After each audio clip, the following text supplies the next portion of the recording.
nimuhorane n'umukama. Inkuru nziza ya Yesu Kristo nk'uko twayandikiwe na Matayo mweranda. Ahazwa mukama. Abamajusi bamaze kugenda, umumarayika w'umukama abonekera Yosefu mu ndoto amubwira ati: vyuka ujane umwana na nyina uhungire mu Misiri, uze ugumeyo gushikaho nzokwakurira, kuko Herodi aza guhiga umwana ngo amwice. Yosefu rero aravyuka ajana ijoro umwana na nyina, arengera mu Misiri, agumayo gushika Herode apfe, kugira ngo iry'umukama yari yatumye umuhanuzi ritahe ngo: umwana wanje yari mu Misiri naramwakuye. Herode rero abonye ko yahenzwe n'abamajusi, agira ishavu rirerire, arungika kwica abana bose b'i Betelehemu n'abaho yatwara bose. Bamaze imyaka 2 n'abari mu nyuma, kuko ikimenyetso yagikuye ku vy'abamajusi bari bamubwiye. Noneho rero ijambo rya Yeremiya umuhanuzi rirataha ngo: ijwi ryarumvikanye muri Rama, amarira n'iminiho bitagira igitigiri. Ni Rakeli aririra abana biwe, ntashake no guhozwa kuko batakiriho. Dushimagize iyi nkuru nziza ya Kristo.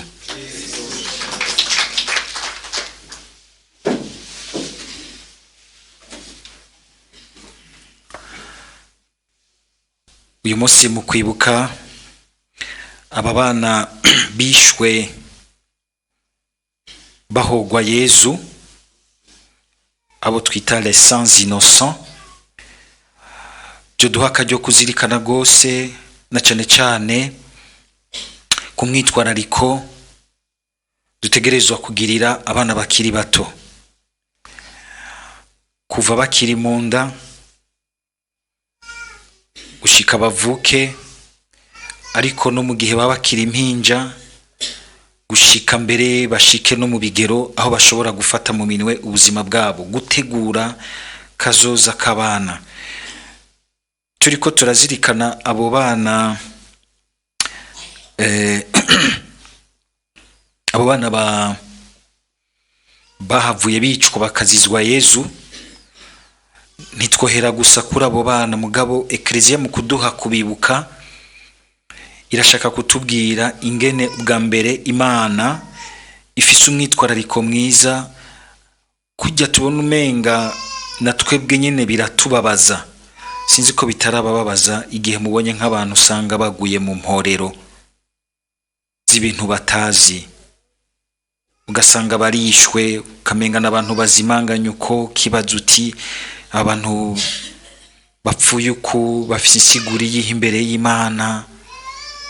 Murana nk'aba bantu bose bapfa atari uko barinze kwicwa nk'aba, mugabo ugasanga bishwe n'ingene hari abantu baniganira ivy'intwaro n'ubukuru, ivya politike, ari abantu benshi babigwamo. Nk'uyu munsi ibi bintu byose biriko biraba nko mu gihugu cacu, hari abantu bariko babiniganiramwo, babifisemwe inyungu izi canke ziriya, muga ntibamenye yuko harimwo inzira karengane nyinshi zigwamwo. Abo rero kumbure bakanababara cane, ugashobora no gusanga ari mwana bibaza bati: mbe mukama, twebwe twavukiye iki muri iyi si? Hari abantu usanga tubayeho tukabatuma uko tubayeho nabi, kuko ubuzima bwose burya burafatanye. Ugasanga ukuri kurabaho, ukabaho mu munoho gusa wo gushaka gutera imbere wenyene, wo gushaka kumererwa neza wenyene, n'abari hafi yawe ukabahindura ibikoresho by'icyo ushaka kwishikira ko wenyene, gutera imbere, kumererwa neza, ugatuma ari umuntu azi imbere y'Imana agatura igisabisho kikomeretsa umutima w'Imana. Umutima w'Imana nawe urakomereka, n'Imana irakomereka. Hariho benshi bavuze ibintu by'ibikomere kugira ngo bihagarire ko bagiye ati: je ndakomeye nta gikomere ngira, ngo ndabumvirize. mwebwe mufise ibikomere nze ngo ndabumvirize, nta numwe adafise umutima ukomereka. N'Imana irafise umutima ukomereka. Ariko umusaraba ntibamukomerekeje akava amaraso n'amazi. Mwibaza ko yakomerekejwe n'iki? Nakujya kuntu dukomeretsanya hagati yacu, mu gusanga dushobora gusanga twuzuye umunoho w'ubuzima, tukibagira ko ubuzima bwiza ari ubuzima dusangiye n'abandi. Mbere ubuzima bwiza ari burya wamura kubwo kwitangira uwundi. Abenshi tugwa muri uyo mutego wa sekibi, kandi niyo mpengamiro y'umuntu wese. Cyo gituma mu ntambara tugwana za mbere nizo kuzivya agatima k'ubugunge, kukwikwegera ko, kukwigira ifatiro rya vyose, ugashobora gusanga uriko uragabanya ubuzima bwa mugenzi wawe canke urabuzimanganije. Hari ababwica nyene bakabwegura bakabushira mu cobo, hari abandi bashobora kubwicira hejuru, umuntu agapfira hejuru. Kuko ngene wewe ubayeho udashaka kumva uwundi ubuzima afise iruhande yawe, yuko nawe yotunganirwa akamererwa neza, kandi ugasanga urupfunguruzo rw'uko ivyo vyotungana neza ruri mu minwe yawe. Uyo rero ushobora kumwicira hejuru, ariko ku Mana arafise icyo asigura, arafise icyo asigura. Naho uwo menga arapfuye biraheze, oya ku Mana ntibiheze, ku Mana ntibiheze, kuko igihe yaza muri ino si Imana yari mufise ku mugambi. Ariko reka tubigarure cyane cyane ku bana, tubigarure ku bana. Nico gituma mubona Ecclesia iha ibatisimu y'abana, iha ibatisima abana bakiri bato. Suko womenga ni ibintu yarementanije, benshi akagira bati azoyironka kuze. Gukura no kuvuga iki? Tuguma dukura gushika duheze, none ugira ngo wongeye ko umwaka w'ubuzima ntubukuze. Uriya nawe arafise aho yatanguriye. Hari abantu uyu munsi munumva ko n'amareta mwamwe aharanira gose nk'ibintu byo gukorora inda, bakabiharanira gose, bagaharana gose kugira ngo bavyemeze. Mugore akagira ati umubiri ni gwanje, ndawukoza ico nshaka, nkura mwico nshaka, nkashira mwico nshaka. Bon, ego ni gwawe. Umunsi urupfu gwaje uzurubwira uti ntuntwara umubiri wanje, ni gwanje. Ni gwawe ariko kandi si gwawe, ni gwawe ariko kandi si gwawe. Imana ikatwereka yuko ifise ijambo rikomeye ku buzima kuva hariya bugitangurira mu mbanyi y'umuvyeyi. Yezu yarabitweretse. Ahandi ho Yezu ntiyari kuza mw'isi akabanza kwigira akantu busa mu mbanyi y'umuntu. Yari kuza agakoroka ava ku gicu, akazaga ari umuntu akwiye ahejeje mwiza w'umusore bose batinya n'inganji nyinshi, ariko ntiyabishimye. Yaragombye kutwereka ati burya hariya ahantu naho umenga ibintu habikira ubusa, si ubusa, hariho ubuzima buri mw'ijambo ry'Imana. Nibuka ikiyago cigeze kuba hagati y'umupatiri n'umudokteur, umumédecin abwira patiri ati, pati mwe muratwagiriza ibyaha ngo dukora, ngo twakoroye inda. Ati bijya ntibabiraba umuntu ngo n'amazi. Patiri aramuraba ati amazi nyene, H2O, formule y'amazi murayizi, H2O. Ati n'amazi ga docteur, ati n'amazi ntabiraba umuntu. None ko ari amazi wotwara muhira ugatekesha isombe, ugatekesha umuceri ukarya. Docteur acagira ko voilà, si H2O rero. Wonyote ugafata ukanwa. Uyu munsi imbere ukabona Imana ikatubwira iti hangane, ubuzima bwose butanguye Imana ibufise ku ijambo.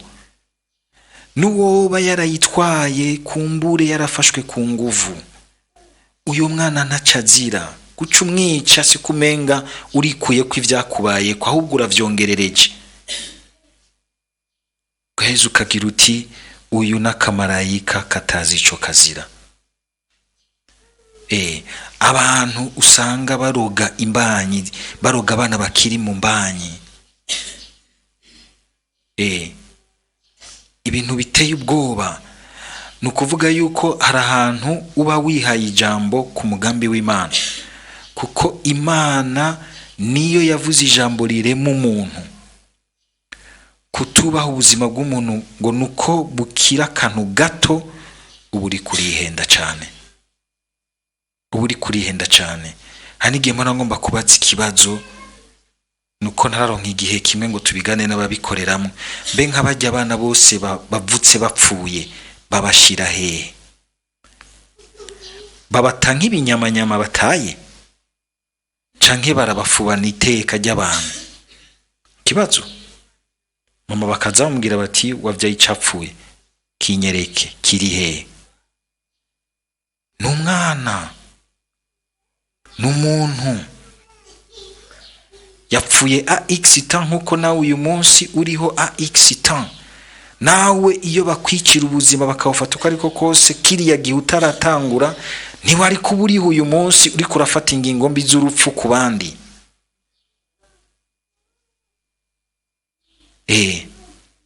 Tugire Kristo. Hari abantu mpora ntangarira nkavuga nti mwebwe muri mu mutima w'Imana.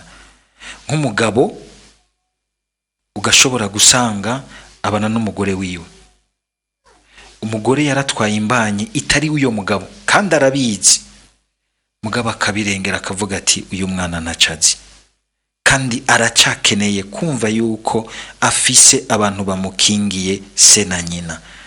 Nubwo se ari gitabanga bona nyina batavyemeye kugira ngo bamenye ingene bavyifatamo, nzomubera papa gushika aho bizokenerwa hose, kugira ngo ushike ngaho bufise umutima w'Imana. Kuko ubona uti umwana w'Imana yarigeze kumera nk'aka kantu, aka kana yarigeze kwigira un être vulnérable nk'aka. Aka ntawuzi ibintu karimo, ntawuzi ko atari umukiza w'isi Imana izanye, nubwo azananye muri ubu buzima. Ntawuzi ko ataje kugira ngo n'ubundi azahubure amafuti dukora mu buzima bwacu. Mugabo kaniga kibaza ngo biraheze. Nabo rero abo bose umenga bapfiriye mu kinyegero, nta nuzu rubatwaye. Uyu munsi turiko turibuka aba bazijwe Yezu, abandi ugasanga bazira ibindi byose, mugabo kubera yuko Imana ibafise ku ijambo ryiza, kubera ko Imana ibafise ku mugambi, nkuko twese umwe wese Imana imufise ku mugambi. Mu kubibuka tukaninahaza urwo rukundo rw'Imana atanumwe rutereraho nk'igishwemu, atanumwe rudafise ko umugambi mwiza. Igihe cyose ubonye umwana, ubonye umuvyeyi yibungenze. Iyo mbonye umuvyeyi yibungenze, urabona ingene Imana iri kwirakora igitangaza mu muntu. Ubonye umwana w'uruhinja, umwana w'uruyoya, kuko umwana w'Imana aho hantu yarahaciye, aratwereka yuko tugire Kristo. Abavukanyi bacu ba Protestani amariko baraduta kwimiragwe mu batiriza utuyoya. Abana abantu muri mwege batanguye gukeranya batisimu yabo, mwatubatirije turutuyoya, genda musubire nko mu mazi menshi. Amazi menshi no kuvuga amaritira ngana. Aho murambwira nti ukaduza kubatirizwa, ukumva ry'amazi ndagusutse ko ari make, urambwira ndakudibike mu ngunguru igihambaye si samazi ngena ngana. No gutahura insiguro yimbitse ikomeye itwaye ubuzima iri muri kijya kimenyetso cy'amazi. Hagera ku y'abana hoho rero bikaba ibindi. Mugabe Imana bakabona umenga mu kana gatonya kano kagahinja nta buzima bw'Imana bushobora kubamo. None kagahinja Yezu basenga, abamajusi ntibaje bakagasenga. cyari kimenyamenya cy'uko ubuzima bw'Imana buri muri ako gahinja, ako kana gatonya. Mbere umwana agacakura akurana iyo ngabirano y'ubuzima bw'Imana muri we. Icyo kintu murumva icyo ari cyo. Ejo bundi twari tuganira n'umupatiri akaragira ati hariho umwana yigeze kuba agwaye amashitani, baramuzana kumusengera, bamusengeye agataha, asubiye muhira iyo byazananye bigaca bisaba kumucokeramwo bakagarukana, bagasengera asubiye muhira bigasaba kumucokeramwo bakagarukana. Patiri ati baragira ati mutima muvugiramo, baza ku uyo mwana yaronse batisima, mbe uyo mwana mwaramubatirije? Ateka ati niho mwaturuhishije. Naho twosenga biramuvamwo, mugabo kuko atabuzima bw'Imana buri muri uwo mugumamo ngo bumukingire. Mwibatisimo, ibatisimo tubwira ngo iraduha ikintu kimeze nk'ikimangu kidahanagurika. Tugire Kristo, ikimangu kidahanagurika, ku buryo bw'uko n'igihuguye mu rudahera, shetani kigumi kukubona ko ikagumi kurya umutima, ntikivako. Ni nk'ikimangu cy'ubusaserdoti, ntikikuvako. Imana ikagira iti kuva ubu nakwibarutse, uca usigara ukingirwa mu bubasha bwayo. Uwo mwana kugira ngo bamusengera kire aragame mu gukira, byasabye yuko bamusabira ibatisimu special. Musenyeri aratanga urusha, arabatizwa, baca baramusengera, bica biramuvamwo. Ubu unye ni tane mu mukama, ni naga mu mukama, kubera ibatisimu, kubera ubuzima bw'Imana buri muri uyo mwana. Nakajyo keza rero kugira ngo natwe uyu munsi abantu mwese muzi ko mufise mu minwe ubuzima bw'abana, abarezi, abakozi bo mu mazu. Duhora tubona amavideo aza, ukabona abakozi bo mazu bafata n'ababana iyo batabaririye serelake canke bakabanwera nido. Nze murabe abakozi b'abana bafise abana batonya usanga basisuka hagati. Nakajyo keza kugira ngo uwo muntu wese afise umwana mu minwe kwama yitonda, kuko ngaho hariho umugambi ukomeye wakazoza k'isi n'eklezia, nakazoza kiwawe wewe umufise. Twame tuvyitondera. Abo bantu murazi yuko mbere Yesu yavuze ko ijambo rikomeye gose akagira ati ngo bameze ngo basa n'abamarayika, ngo bama bariko barakorera Imana mu ijuru. Akagira ati reka kubabuza kunyegera, kubarera neza no kubegereza umukama. Ariko iyo mvugo yacana tuyivuze, tuce turaba babantu bose bari hambavu yacu ataco bishoboje, bari vulnerable, barindiriye yuko aribo bashoborera, kandi Imana yaragushize mu ico ushobora kubashoborera,